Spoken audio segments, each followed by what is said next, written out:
Good morning and welcome to Faith for Living Hour here at Lakeside, Chautauqua. We're here this morning with Dr. Lisa Wolf from Oklahoma City University. One of the blessings of Lakeside is the many things that we're able to do outdoors. However, when we have inclement weather such as we do today, we need to shift gears in a hurry. And I'm aware that there are many who would like to be with us in person that are having to live stream this morning. And so we welcome you, and we believe that at least we can share together and learn together, even though we're not able to be together in the normal way. I want to remind you that this evening, weather permitting, is our picnic in Perry Park. It's $6 per plate, and you can go online by noon today and register for the picnic, or just show up. There's always plenty of food and plenty of fellowship. And then tomorrow is our concluding time with Dr. Wolf, and we'll be together hopefully at the Steele Memorial Bandstand at 9 o'clock from 9 to 10 a.m. This morning we conclude the series with Dr. Ben White on the making of the Bible, and that's immediately following this presentation from 10:30 until 12 noon, and that's also a webinar. Next week, we look forward to hosting Dr. Michael Renninger, pastor of St. Mary's Catholic Church in Richmond, Virginia. He will be with us on Sunday and then for Faith for Living next week. And our seminar, Religious Life Seminar next week, will be on the book by C.S. Lewis, The Problem of Pain, and that will be led by Dr. Greg Linville. I want to say this morning that we're very happy to have Dr. Wolf with us. I would remind you again that the outlines for each day have been uploaded to the website, and they're also available in the administration building.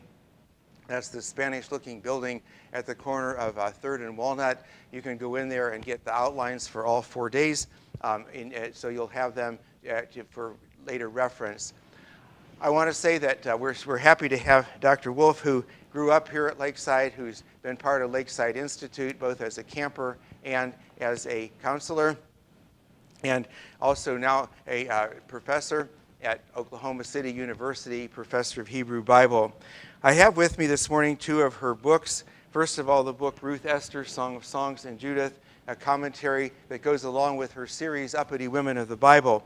And then a new book that she has written that just came out in March, Koheleth, which is a wisdom commentary on Ecclesiastes. Lisa, would you like to, I want to ask you a couple questions about this. I understand this is part of a series, is that right? Right, so Liturgical Press is in the process of publishing a whole series of this wisdom commentary series, and there is a volume for each book of the Bible or so. There are a few books that are grouped together in one volume, and the lens through which all of these books are interpreted is a feminist hermeneutic, as we say, or a feminist point of view. And so those of us who wrote these volumes were asking questions like, how does this book affect women now? How did it affect women in ancient times? How might it have related to women? And so for me in writing this volume, it raised some very challenging, sometimes, situations where in parts of the book there's no reference to women. And so I had to ask, well, are the women missing? Are they hidden? How would this have applied or not? And in other cases, especially in this book, in Ecclesiastes or Kohelet, the Hebrew name, there are a couple of passages that are very hostile toward women, or at least they come off that way. And so that was certainly an interesting challenge to take on to interpret those passages. For me, one of the more fun parts of this process was in looking at Ecclesiastes 11:1, which says, cast off your bread into the waters, and in 7 days you'll receive it back, which has long perplexed commentators. What is that about? Stewardship or investing or something like that. And I review some research that suggests that may have to do with ancient beer making, relevant actually to a feminist commentary, because beer was made with bread and women made the bread, women made the beer in the ancient world. So that was really kind of a fun project as part of this larger commentary. One of the really great gifts with this commentary series is the introduction from the general editor and the introduction from the volume editor.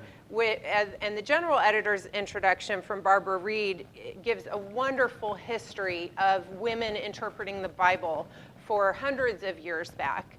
And that's a great resource for all of us who are interested in the history of interpretation.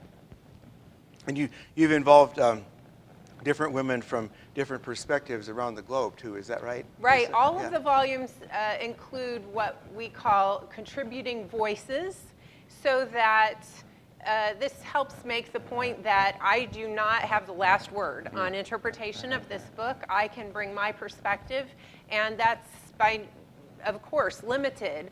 And so I involved an author from South Africa, from Argentina, from Australia, a colleague from my congregation in Oklahoma City. So there are opportunities to invite conversation, and of course the bigger point is to invite conversation with the reader. And you say, and men as well as women are involved in the writing. Is that right? Well, actually not in this volume, although it did start out as a project with my colleague Harold Washington. Okay. And he and I have many conversations over the years because we taught together and we're both scholars of Kohelet. Okay. In the end, he did not. He contributed to the project through his previously published research. I see. Mm-hmm. Okay, well, thank you. Again, this book is also available at the Fine Print bookstore.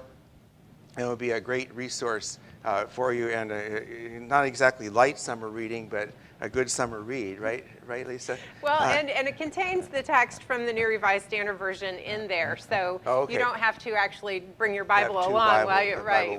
Okay, great. But yeah, it's probably not light summer reading, no.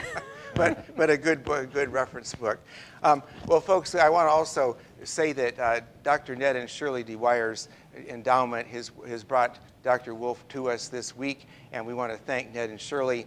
They gave many years of faithful service here at Lakeside and put their heart and soul into this work of religious life, and they're watching from Columbus, and we want to send out a shout out to Ned and Shirley and say good morning and welcome, and thank you for what you're doing at Lakeside and what you're continuing to do.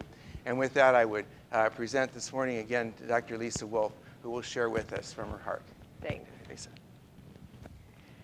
So today I am going to teach about Rizpah, and I'm guessing that she is a new biblical character for many of you. She's someone who I find many people are not familiar with at all, but her story is quite fascinating and I think even inspirational. I wrote her name up here so you can see how it's spelled, and I'm going to be working with the passage from 2 Samuel 21:1, although that's not the only place that Rizpah appears. I'll get to that in a bit. And if you wanted to follow along in the New Revised Standard Version online, you could go to oremus.org, oremus.org. I also put up here the name of a podcast, Not Your Grandma's Bible Study, that you can find wherever you find podcasts, or you can just go to their website. If you wanted a longer conversation about my commentary on Kohelet, Ecclesiastes, since you got a little teaser there with Charlie and I talking about it, there's a longer podcast about that book at the podcast website. So 2 Samuel 21:1, and I will interweave reading this text with some comments on it. It starts like this. Now there was a famine in the days of David for 3 years, year after year. And David inquired of the Lord. The Lord said, there is blood guilt on Saul and on his house, because he put the Gibeonites to death. So a couple things that could be easy to miss here. First, the famine is clearly being interpreted as a mark of divine judgment, negative divine judgment on the people. And the people were suffering. Any famine is terrible. 3 years of a famine, there's going to be lots of death and suffering. And so David goes to the Lord to find out, hey, did we do something wrong? And this was very commonly in the ancient world a way to understand a disaster like this, that there was something wrong between the people and their deity. And so David reports that the Lord said there's blood guilt from Saul. Now, blood guilt goes back to a passage from Leviticus 24, 17 through 21, if you want to look it up. And at the end of Leviticus 24 there, we get what's often just summarized as the eye for an eye passage, that if someone injures another person, that same injury must be done to them.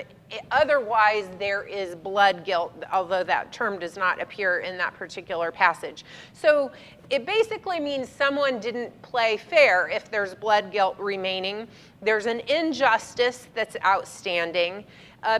No one is allowed to just kill for revenge or thrill in a sort of a glib manner, but the math needs to come out even at the end. Otherwise, the blood guilt lingers.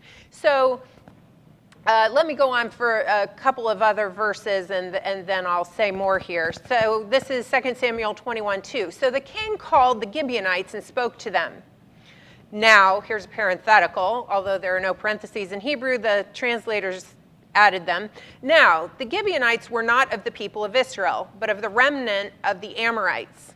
Although the people of Israel had sworn to spare them, Saul had tried to wipe them out in his zeal for the people of Israel and Judah. So the difficulty here is that David is saying there's blood guilt on Saul, and Saul is David's predecessor and was his rival. So David is now the king. Saul preceded him. And what David is saying that the Lord said is that because Saul killed some Gibeonites, there is blood guilt on Saul's family and all of Israel because of that killing of the Gibeonites. Here's the problem. We have no biblical account, or at least no clear biblical account, of that episode where Saul killed Gibeonites. So either Saul's killing of the Gibeonites is just missing from the Bible, and maybe everybody knew about it, or here's another interesting possibility. Perhaps David essentially exaggerated some conflict between Saul and the Gibeonites.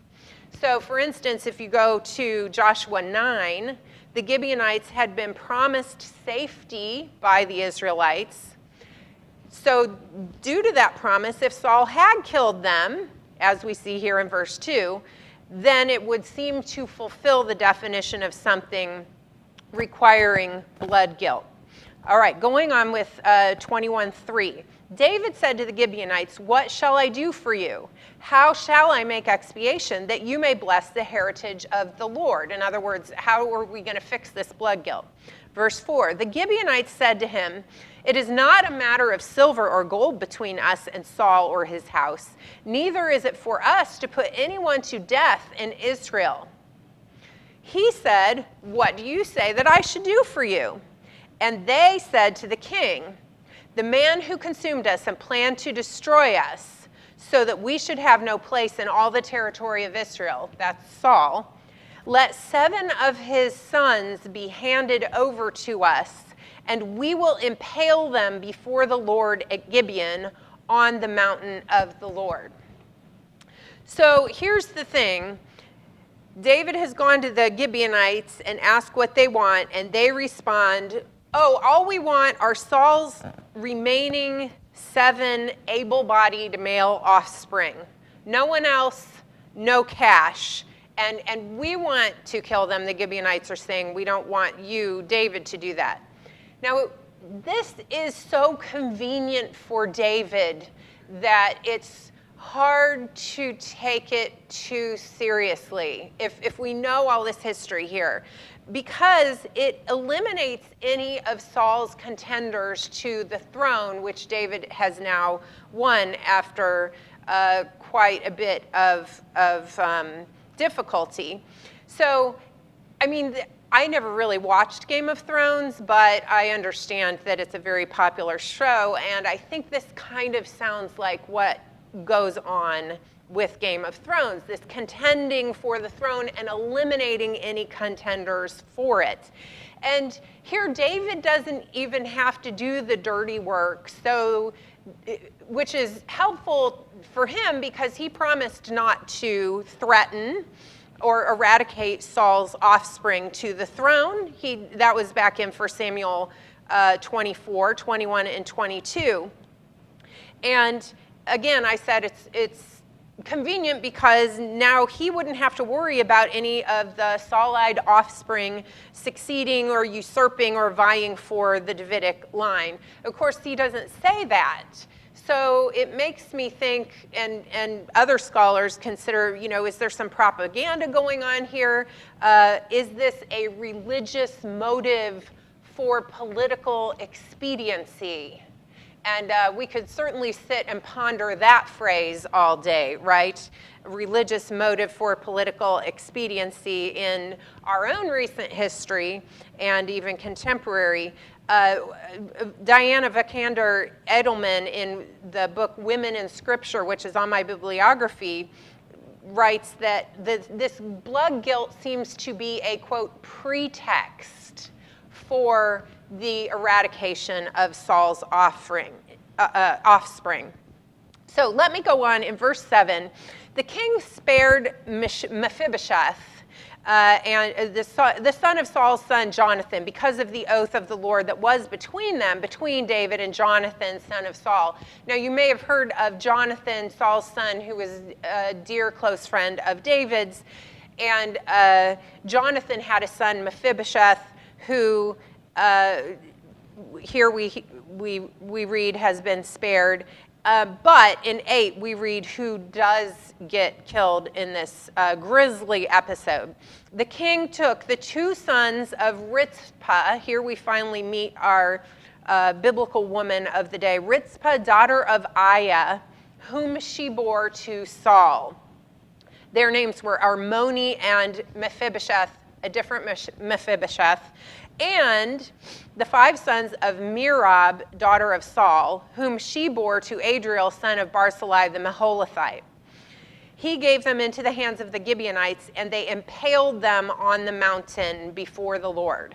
The 7 of them perished together. They were put to death in the first days of the harvest, at the beginning of the barley harvest.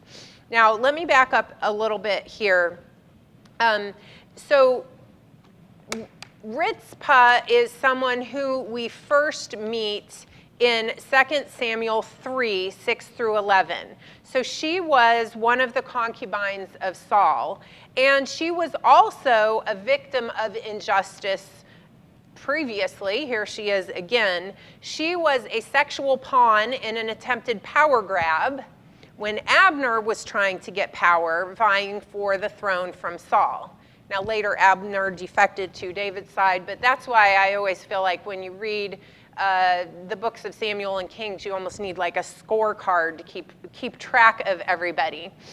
So now these 2 of her sons, Armoni and Mephibosheth, a different Mephibosheth than Jonathan's son, are among the 7 remaining offspring of Saul who have been executed.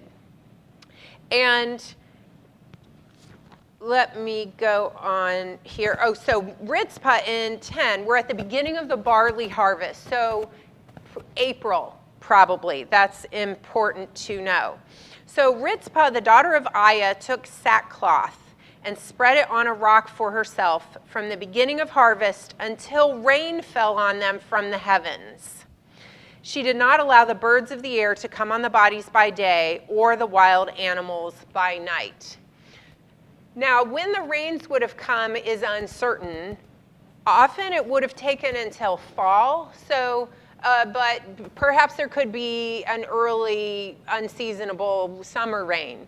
In any case, the text is describing here Rizpah setting up a little encampment in a horrible, gruesome place of execution, trying to keeping, as the text reports anyway, keeping away the birds and animals of prey from these carcasses that have been horribly executed, and beyond the dishonor of the execution, they've been left out for exposure after the death of these men. And so she is doing an amazing feat here and keeping watch over these bodies. Now let me go back just for a minute to the politics of the situation here, because I've kind of summarized it in a way that might help it make more sense. So because we have no biblical account, no clear biblical account that Saul killed the Gibeonites, that's one reason that we think David's motives were a lie, perhaps. And it seems very convenient, the situation that David is describing. So here's my paraphrase of what David is saying to the people. I have to kill these remaining offspring of my former rival to the throne, Saul. I have to do it because God told me that the reason we are now having a famine is because there's blood guilt on Saul's house because he had unjustly killed Gibeonites. Never mind the fact that this information from God did not come via a prophet. You'll just have to take my word for it that God did tell me this. Also, never mind the fact that in killing these rival offspring of Saul, I not only erase the blood guilt, I also eliminate any remaining rivals to the throne. I went to the Gibeonites and asked what they wanted, and they wanted these 7 remaining able-bodied offspring of Saul to be executed. So once these offspring of Saul are dead, we'll all be in good shape, and the kingdom will be mine with no remaining threats incidentally. So I think one way of reading the setup of this situation is that it is not really complimentary to David, which of course, if you are familiar with the whole David and Bathsheba incident, this is certainly not the first time we read a passage that is uncomplimentary to David. And we could talk a longer time about why would a group of people keep telling stories about their ancestors in faith that are uncomplimentary. And one way to answer that question would be to say it makes the point that God can work through even people who have terrible motives and do not follow God's rules, which could be encouraging, whether we're thinking about ourselves or other leaders. But I also think it says a lot about our ancestors in faith that they had the humility to continue to tell these stories. So let's get back to the text after we've met Rizpah. She went out into this execution site. She laid out sackcloth, almost like a bed. Now, sackcloth was a typical, very uncomfortable garment that was worn in times of grief as an outward sign of the inward suffering a person was experiencing. And she's out there for months in the heat with the birds and animals of prey, trying to keep them away from her sons and the other men who had been horribly executed there. So in 11, the 2 Samuel 21:11, when David was told what Rizpah, daughter of Aiah, the concubine of Saul, had done, David went and took the bones of Saul and the bones of his son Jonathan from the people of Jabesh Gilead, who had stolen them from the public square of Bethshan, where the Philistines had hung them up, on the day the Philistines killed Saul on Gilboa. So this is referring to Saul, David's rival, and his son Jonathan, who was David's dear friend, and that their bones, their remains, had never been properly buried. And so David takes this situation as a hint or pushes him to do the right thing with their remains and to move them to be buried. We'll see in 13, he brought them up. He brought up from there the bones of Saul and the bones of his son Jonathan, and they gathered the bones of those who had been impaled. So he's taking all of these deceased persons from Saul's line, and they buried the bones of Saul in verse 14 and of his son Jonathan in the land of Benjamin in Zelah, in the tomb of his father Kish. They did all that the king commanded. And after that, God heeded supplications for the land. So the really interesting thing here is that Rizpah enacts a protest against David's injustices that really forces David's hand to at least do the next right thing.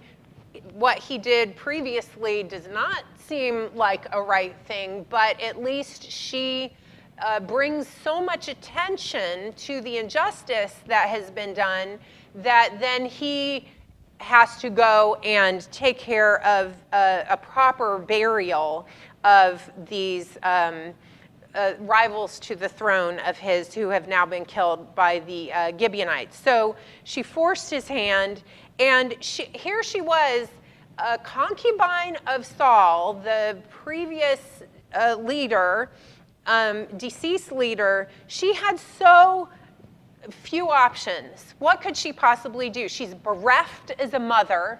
What does she have left in her life? She's been a sexual pawn with kings vying for the throne, or people vying for the throne.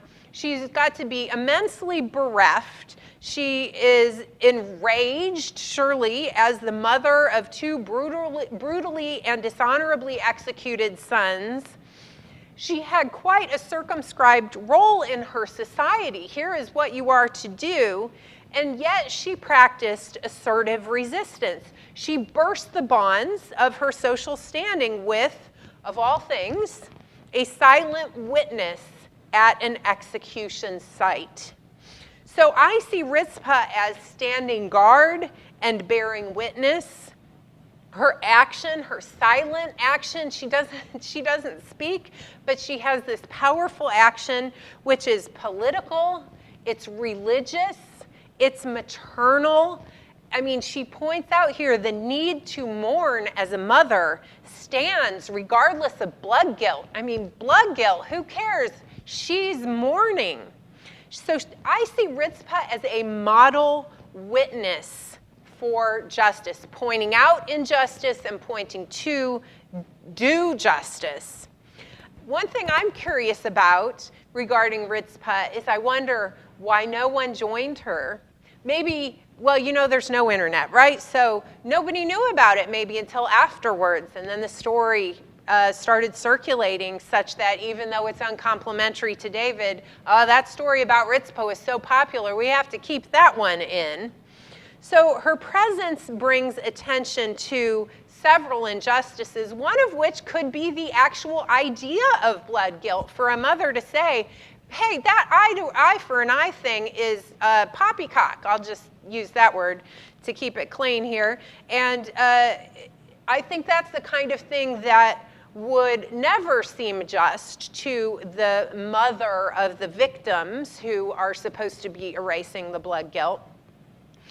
Now, she's pointing to the injustice that David may have committed in possibly using blood guilt as an excuse to rid himself of Saul's offspring, even though he had promised not to do away with them.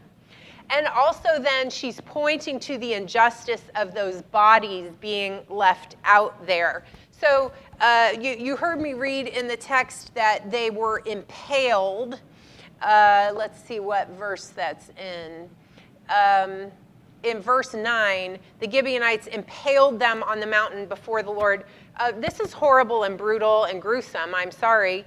But just to describe this a bit, there are actually some ancient stone reliefs that had come from Assyria. And you can see them if you go to the British Museum, because British archaeologists more than 100 years ago took them and brought them home with them. And so these massive stone reliefs, carvings in stone, depict Assyrians who practiced impaling their captured prisoners. So it would be like a telephone pole sharpened up on the top, and you put your prisoner on, poke them through the middle with it, and stand it up in a hole in the ground, and there they die, and there their body is exposed until the animals have taken care to, until their bones are bare. So it's horrible, it's gruesome. That is, it seems, the ancient method of execution which preceded crucifixion, which if those of us who are familiar with the New Testament, if we know anything about crucifixion, it sounds like it's not a whole lot different than this horrible form of execution. And then there is the further injustice, as with crucifixion, of having the body, instead of having the body honorably buried put in the family tomb until the body decays, and then they gather the bones into a bone box or a family bone burial site, that the body is just left out as a horrible, horrible dishonor. And that would have been a really shocking aspect of the story, I think, at the time. So when I read about Rizpah, and when I think about her, reflect on her witness for justice, or Rizpah as a witness for justice, I think of various groups in our own time. One is called Code Pink, and this is an anti-war, pro-human rights organization led by women. And their protests are, I think, similar to Rizpah's, perhaps less silent, but they tend to show up and call attention to injustices, especially human rights abuses. There's another group called Women in Black. It's an international women's group also that opposes war and militarism, and they've especially been active in the Middle East, and they have literally stood witness to violence against humanity. And there are web links on my bibliography for both of those groups if you want to read more about them. One of my former students, who is now a chaplain, but for many years served as a pastor of United Methodist Churches, and specifically has had a heart for youth ministry, Reverend Tammy Jo Reiser, taught me, when she was in seminary and I was her teacher, she taught me about Rizpah as a model for youth ministry, and thought about those executed bodies as the way that she saw society, and not to put words in her mouth, but I think in my interpretation at least, sometimes churches leave youth out, exposed, without much protection from the church, for instance. And I think of this sometimes as churches are facing hard times. I certainly understand that as denominations are making difficult decisions about how to use money, where to invest. And every time I see camps defunded or youth ministry budgets cut, or look at the local church budget of the education requirements for clergy versus youth ministers, or the salaries for clergy versus youth ministers, I think a little bit about Tammy Jo Reiser's interpretation of Rizpah's sons and these other men who had been left out there to the wild animals. And I find that a really helpful ongoing challenge to me, and a prophetic word to contemporary churches in terms of continuing to stand with youth and to invest in youth. I also see a really striking connection here to the Black Lives Matter movements, and that is to a woman named Mamie Till Mobley. And you may recognize her middle name there, Till. This is the mother of Emmett Till. Mamie, like Rizpah, would not allow people to overlook the gruesome death that befell her son, Emmett, who had been accused of disrespecting a white shop owner when he was visiting family in Mississippi as a teenager. This happened in 1955. And Mamie Till Mobley insisted that her son be viewed in an open casket in a public funeral, and about 50,000 some people came to see him in his hometown of Chicago. More people around the world saw it on television or saw photos of his devastated body. And this was her way of making a protest. What did Mamie Till Mobley have left to do? Like Rizpah, the death of her son and Rizpah's sons, that was out of her hands.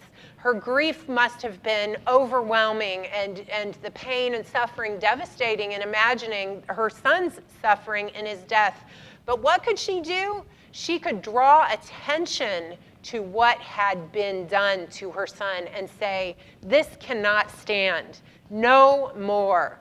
And to me, this is very like what has happened with millions of us around the world watching George Floyd's death and seeing that gruesome situation and standing up and saying, no, no more. We cannot have this happen. There is a group of mothers who refer to themselves as mothers of the movement. These are mothers of black children who were killed by police brutality and gun violence.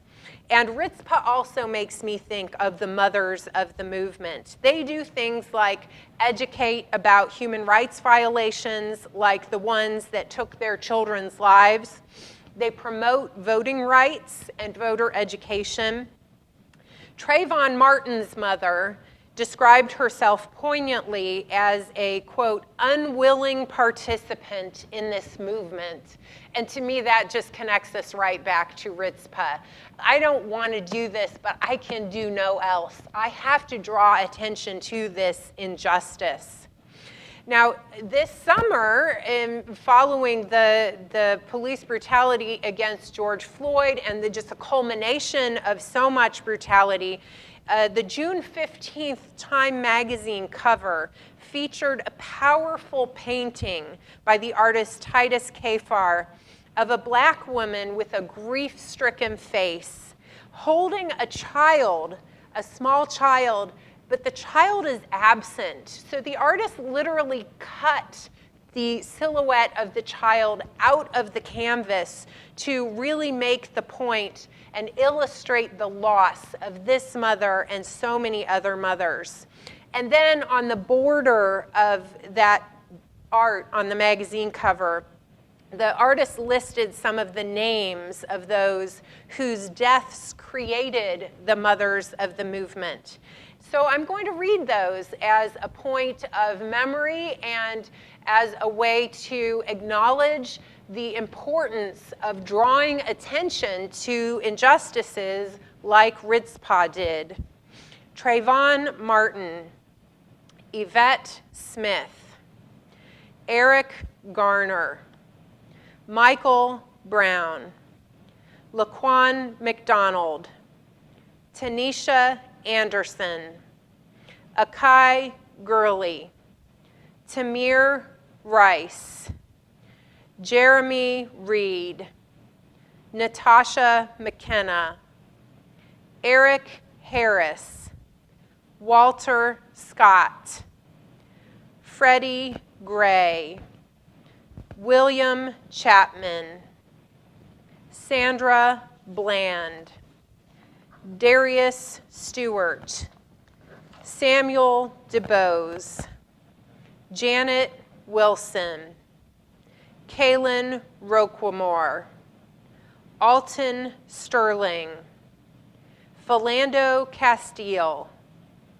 Joseph Mann, Terrence Crutcher, Chad Robertson, Jordan Edwards, Aaron Bailey, Stefan Clark, Danny Ray Thomas, Antoine Rose, Botham Jean, Tatiana Jefferson, Michael Dean, Ahmaud Arbery, Breonna Taylor, George Floyd.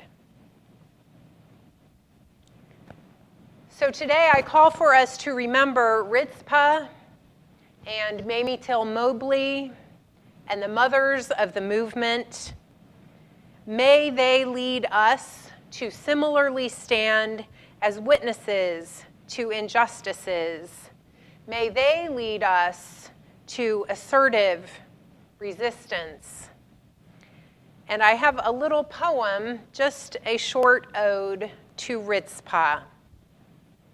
Sometimes the best you can do is stay and witness the injustice. If you have questions from today, I think that you can email them or post them, and I can answer them in tomorrow's Faith for Living. Thank you. And tomorrow I will be talking about the prophetess Huldah, just as a teaser.